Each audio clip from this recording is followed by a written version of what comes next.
انسان کتنا کن ذہن ہے، کیسا شکی ہوتا ہے، یہ ہر ایک کے علم میں ہوگا۔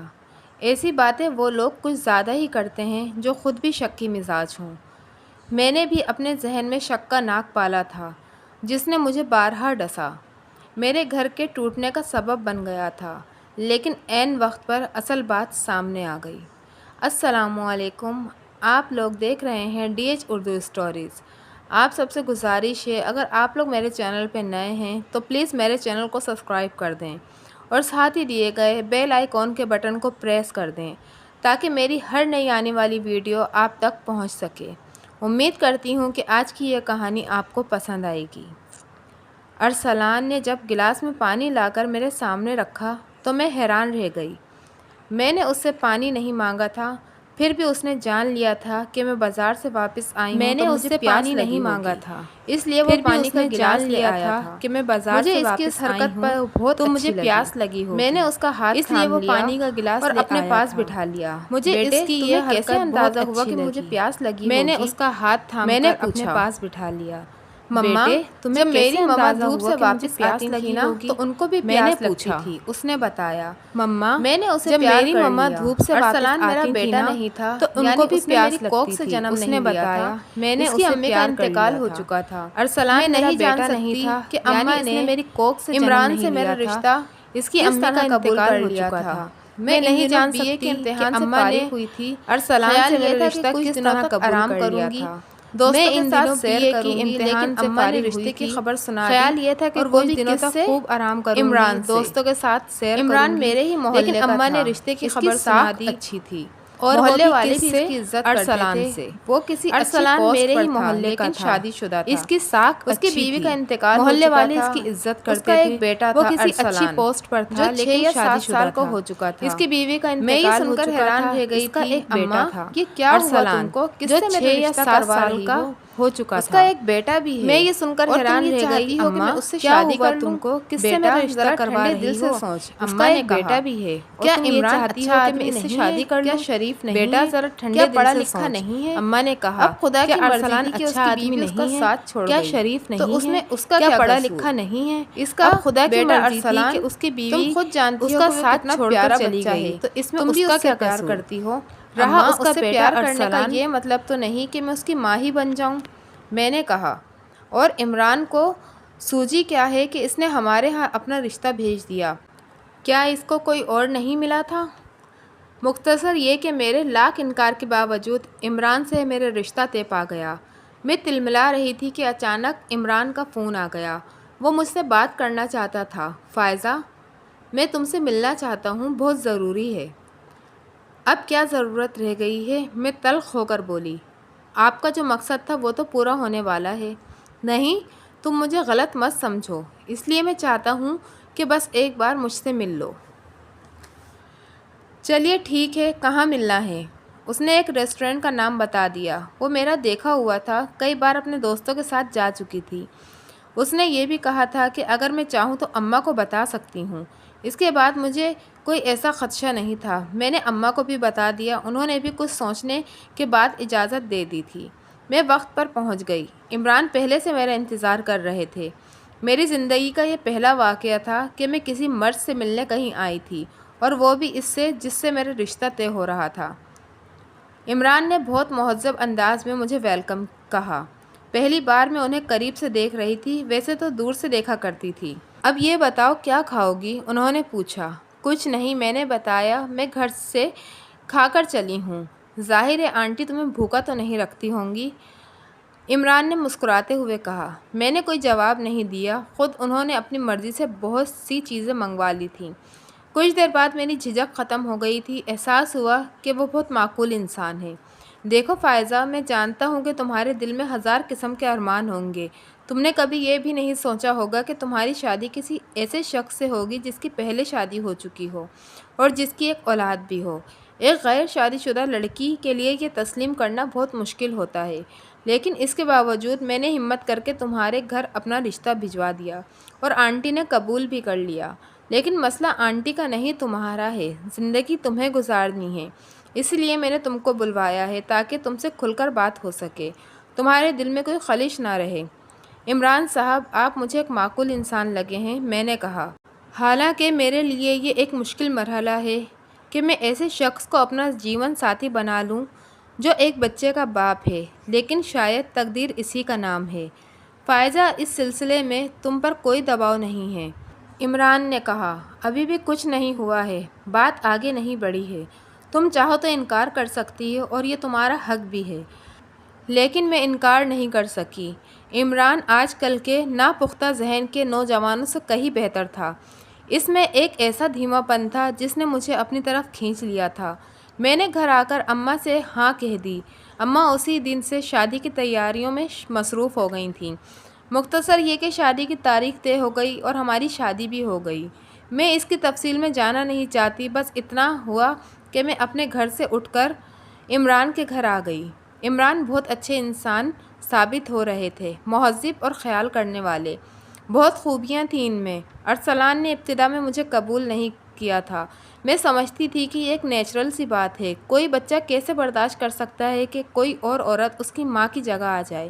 اس لیے شروع میں وہ مجھ سے اکھڑا اکھڑا سا رہا، لیکن میں اس کو درگزر کرتی چلی گئی۔ بچہ ہی تو تھا، میں نے اسے پیار دیا، توجہ دی، اس کا پورا خیال رکھا۔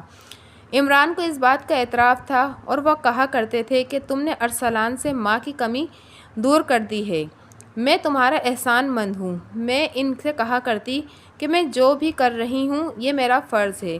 دوسری طرف خود ارسلان تھا، اس نے بھی ثابت کر دیا کہ وہ ایک فرما بردار قسم کا بچہ ہے۔ ایک دن عروسہ ہمارے گھر آ گئی۔ عروسہ ایک ایسی لڑکی تھی جس نے زندگی میں بہت دشواریاں برداشت کی تھیں۔ میں اس کو بہت اچھی طرح جانتی تھی۔ اس کی اماں محلے کے بچوں کو ٹیوشن پڑھایا کرتی تھیں، وہ خود بھی کئی بچوں کو پڑھایا کرتی تھی۔ صورت شکل کی بہت پیاری سی تھی۔ اس کو دیکھ کر مجھے خوشی ہوئی تھی۔ میں نے اس کو ایک آفر کر دی، عروسہ کیا تم ارسلان کو ٹیوشن دے سکتی ہو؟ کیوں نہیں، آپ کہہ رہی ہیں تو ضرور دوں گی۔ تو پھر کل شام سے آ جایا کرو۔ میں نے کہا، وہ تنگ کرنے والے بچہ تو نہیں ہے نا؟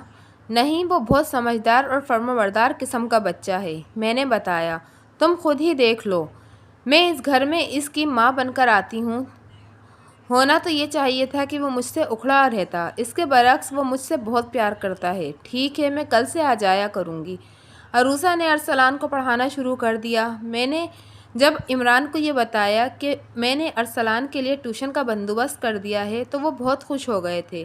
فائزہ، تم ارسلان کے لیے جو بھی کر رہی ہو وہ تمہارا احسان ہے۔ کیسی بات کر رہے ہیں آپ؟ وہ میرا بیٹا نہیں ہے؟ عروسہ نے باقاعدگی سے آنا شروع کر دیا۔ عمران سے بھی اس کی ملاقات ہوئی۔ ارسلان بھی اس سے بہت خوش تھا، اس کی تعریف کیا کرتا۔ کچھ دن گزر گئے، اس کے بعد میں ارسلان کی طرف سے بے فکر ہو گئی۔ عروسہ کی شکل میں اسے ایک اچھی ٹیوٹر مل گئی تھی۔ عروسہ آتی رہی اور ارسلان کی پروگریس اچھی ہوتی چلی گئی۔ ایک دن ارسلان نے مجھ سے ایک عجیب بات کی، مما یہ بتائیں، کوئی دوسری دنیا سے واپس آ سکتا ہے؟ نہیں بیٹے، جس کو اللہ میاں اپنے پاس بلا لیتے ہیں وہ واپس نہیں آتا، وہیں رہتا ہے۔ اس کے پاس تو ایک اچھا سا گھر بھی ہوتا ہوگا۔ ہاں بیٹا، بہت پیارا گھر ہوتا ہے۔ مما، کیا میں اپنی مما کے گھر میں رہنے کے لیے ان کے پاس جا سکتا ہوں؟ اس نے پوچھا۔ ارسلان، آئندہ ایسی بات مت کرنا، میں بھی تمہاری مما ہوں، اب تم میرے پاس ہو، تم میرے ہی پاس رہو گے۔ اس نے پھر کچھ نہیں کہا، نہ جانے کیا ہوا تھا اس کو۔ اس کے بعد اس نے پھر ایسی کوئی بات نہیں کی۔ پھر ایک دن میری ایک دوست مجھ سے ملنے گھر آ گئی۔ وہ بہت دنوں کے بعد آئی تھی، شادی کے بعد پہلی بار میرے گھر آئی تھی۔ میں نے اس سے شکایت کی تو اس نے بتایا، یار کیا بتاؤں، فرصت ہی نہیں ملتی، اور آج بھی ایک بہت ضروری بات کرنے آئی ہوں۔ کون سی بات؟ یہ بتاؤ، عمران بھائی کا تمہارے ساتھ کیسا رویہ ہے؟ اس نے پوچھا۔ اب تک تو بہت اچھا ہے، وہ بہت خیال رکھنے والے انسان ہیں، میں نے بتایا۔ لیکن تم یہ کیوں پوچھ رہی ہو؟ کوئی خاص بات ہے؟ اس نے ٹالنے کی کوشش کی۔ میں نے اس سے کریت کر پوچھتی رہی۔ تب اس نے بتایا کہ اس نے عمران کو کسی لڑکی کے ساتھ دیکھا ہے، ایک بار ایک ہوٹل میں اور ایک بار ایک شاپنگ سینٹر میں۔ وہ اسے کپڑے دلوا رہے تھے اور کئی شوز بھی دلوائے۔ عمران چونکہ انم کو نہیں جانتے تھے اس لیے وہ اسے پہچان نہیں سکے، جبکہ انم عمران کو اچھی طرح پہچانتی تھی۔ میں عمران کی کئی تصویریں اسے بھیج چکی تھی۔ اس کے علاوہ شادی میں بھی اس نے عمران کو دیکھا تھا۔ عمران نے اسے دیکھا ہوگا لیکن وہ پہچان نہیں سکے تھے۔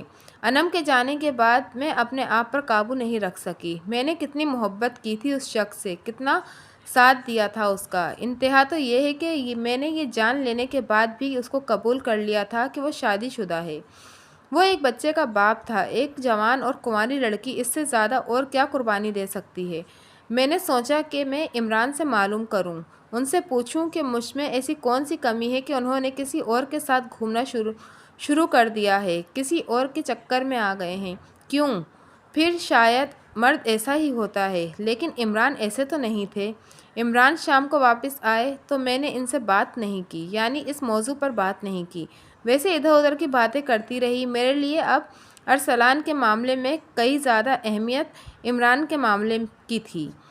عمران اور ارسلان آپس میں کھیلتے رہے جبکہ میں کمرے میں جا کر بستر پر لیٹ گئی تھی۔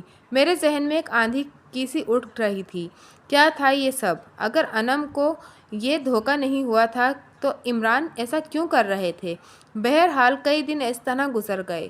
عمران کی وہی محبت تھی، وہی توجہ تھی، ایسی ہی کوئی بات نہیں تھی جس سے مجھے کوئی شبہ ہوتا۔ پھر ایک دن ایک اور قیامت آ گئی۔ انم مجھ سے ملنے آئی ہوئی تھی۔ اس نے شاید کچھ دیکھ لیا تھا، کوئی اور خبر لے کر آئی تھی۔ اس نے فون پر اشارہ تو دے دیا تھا، لیکن میں یہ نہیں جانتی تھی کہ معاملہ اتنا سیریس بھی ہو سکتا ہے۔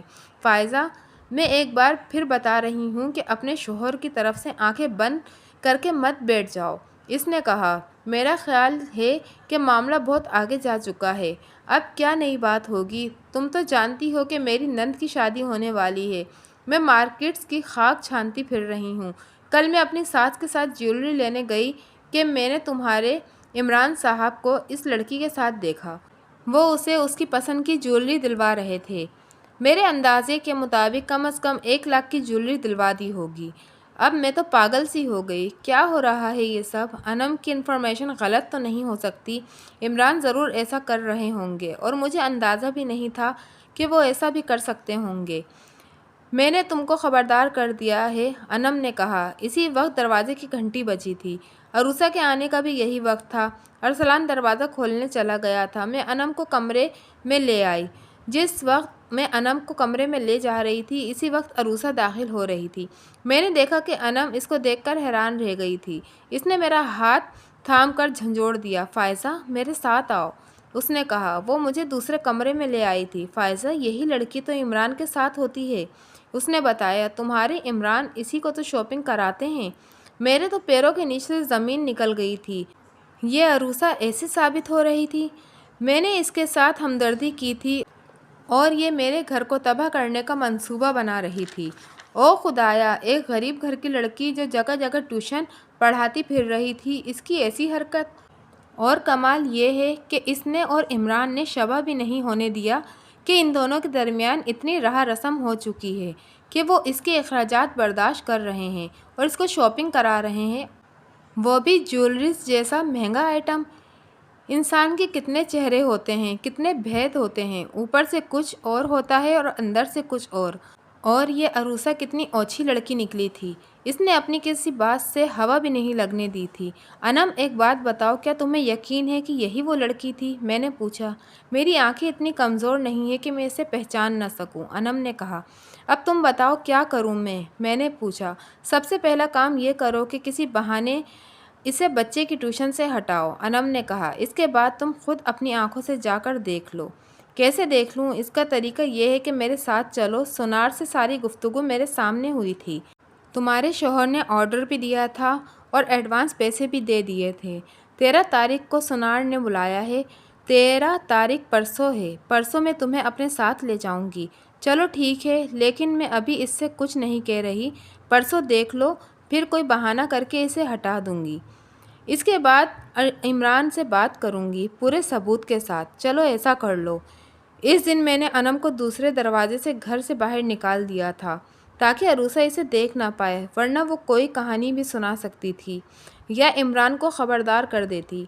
اس دن عروسہ نے بچے کو پڑھانے کے بعد مجھ سے بات کرنے کی کوشش کی، لیکن میں اس سے اکھڑی رہی تھی، ورنہ عام طور پر ہم دیر تک باتیں کرتے رہتے ہیں۔